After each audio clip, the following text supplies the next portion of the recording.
Thank you. Okay. During my previous comments, I was referring to as I mentioned, to the large toolbox, the foreign policy instruments of the European Union. And I wanted to move now to the security and defense instruments.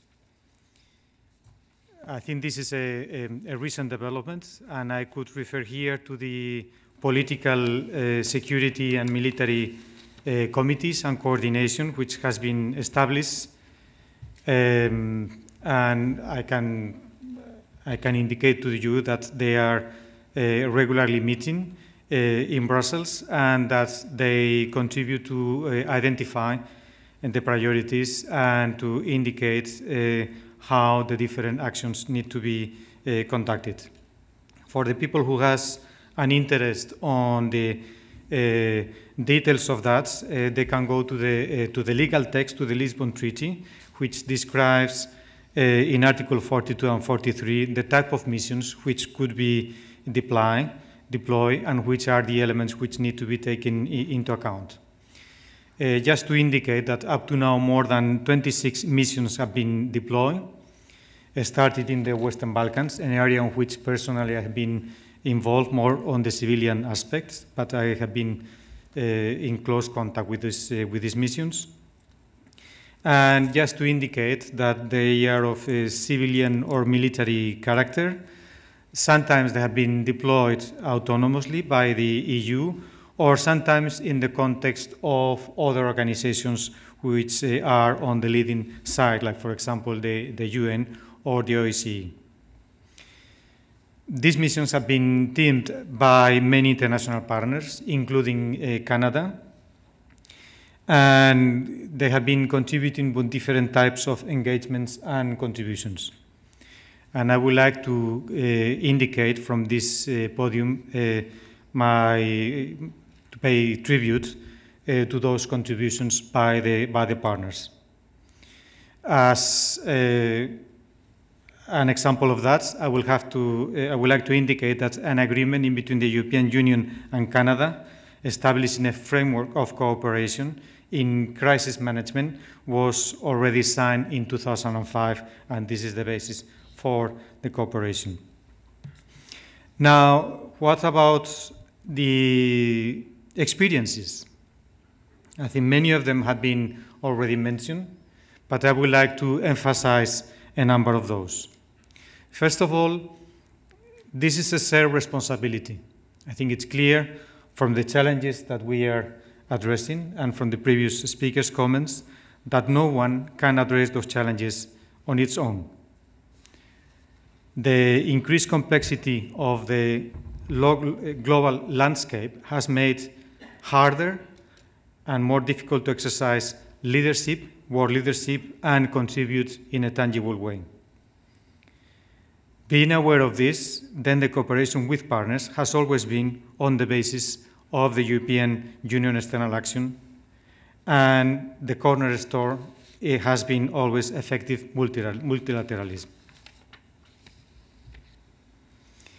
Equally has been mentioned previously, a comprehensive approach. Whenever we initiate an action, we need to create the conditions for lasting change. From the very start, even I would say before a crisis erupts and before the joint action starts, we need to consider a holistic approach. Political processes, governance capabilities, capacity building, actors, including civil society, and develop a full range of the tools and the elements that we have: diplomatic, security, defense, maybe development, maybe trade. Someone was referring nowadays new technology, the 3D approach: diplomacy, defense, and development. In addition, we need to work with international partners. First of all, the UN. The UN has been a key element in our engagement in the field of common security and defense policy. This cooperation has been very important to both organizations. The EU benefits from the political legitimacy conferred by the United Nations Security Council, while the UN benefits from the capacity and the expertise that the EU can bring along. This has been put in cooperation in many theaters. We have mentioned a number of those: Balkans, Africa, Great Lakes, the Horn of Africa. NATO, and we have just heard an excellent presentation and comments on that, it's a strategic partner of the European Union. I think the recent crisis in 2011 have shown the need to further improve EU-NATO cooperation. We have been cooperating in many areas: Afghanistan, Kosovo, Bosnia-Herzegovina, and then fighting piracy in the coast of Somalia. There was already an agreement which was signed in 2003, which is a strategic partnership on consultation, and then both organizations are able to draw on the so-called Berlin Plus arrangements, namely access to NATO planning, command options, and assets and capabilities. So the cooperation is there, it's already working. In addition, the EU has a number of strategic partners, and already in 2010, the EU made very clear statement about the close cooperation with those strategic partners. Just to mention a few of them: Russia, China, India, South Africa, and indeed, Canada. Now, which are the challenges which need to be addressed, and which are maybe lessons which could be derived from all that? First of all, and has been mentioned several times, indeed is very, very important, it's finance. There is no doubt that our leaders are now confronted with a delicate trade-off. On one hand side, there are continuing increasing demands on external support, external intervention. On the other hand side, there are budget limitations, and this needs to be conciliated. Joint programming, therefore, could be one element in order to maintain the impact on the ground. But there may be other ones. Let me paraphrase what the European Defence Agency stated in May 2011 in the report to the European Council. The impact of the global economic crisis on national defence budget has provided added impetus to seeking savings through European cooperation. The agency, the European Defence Agency, is pursuing a systematic approach to pooling and sharing, including addressing civil-military synergies, identifying and promoting best practices, and working with industry. The agency stands ready to take forward and contribute to further work on pooling and sharing as directed by the Council. I think like this, and all the comments that we have heard before, it's clear that multinational cooperation is a must and must become a reflex to everyone. There are also a lot of experiences, and I think we can equally derive from the EU, UN, NATO experiences, identifying cooperation possibilities, models of cooperation, and assessing possible gaps and identifying priorities for further development.